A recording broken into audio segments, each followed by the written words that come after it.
So Dean Calhoun here with Affygility Solutions. It's about a little bit after 11 o'clock at night, and I just got into the Philadelphia airport. I'm going to spend one day here, less than 24 hours, having an all-team meeting tomorrow. Meeting with the Affygility Solutions toxicology team that's here on the east coast of the United States. But pretty short flight after some of the flights that I've been on. So I'll check into the hotel a little bit and check in with you this tomorrow morning. Have a good evening, and look forward to talking to you tomorrow. Bye.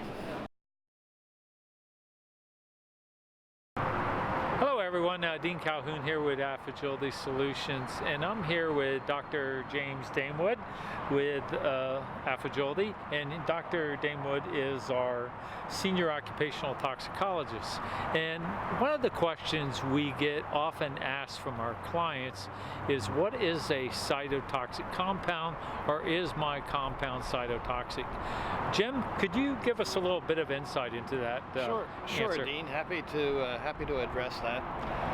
So cytotoxicity means that it causes the cell to either become sick or to die, and there are lots of chemicals that can do that.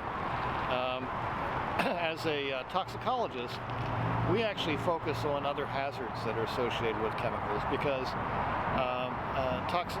cytotoxicity is really not especially well defined.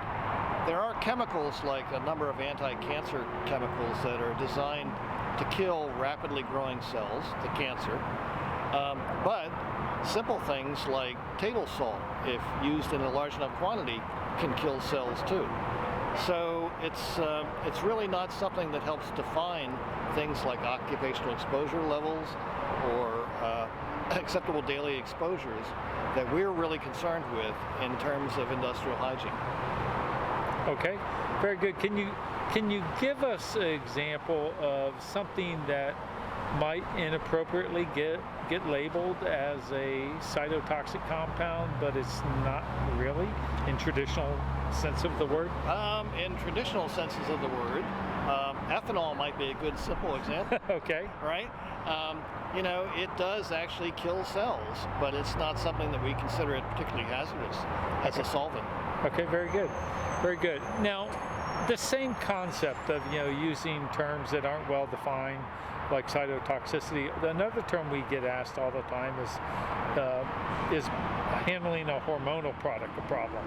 Could you kind of give us a little bit of insight into that as well? Well, one of the things that's important with regard to hormones is that we all have them in our bodies. They execute very important biological functions, but they do so at extremely low concentrations. So very often the safe occupational exposure levels are very low for those compounds, and they're often highly hazardous compounds as a result.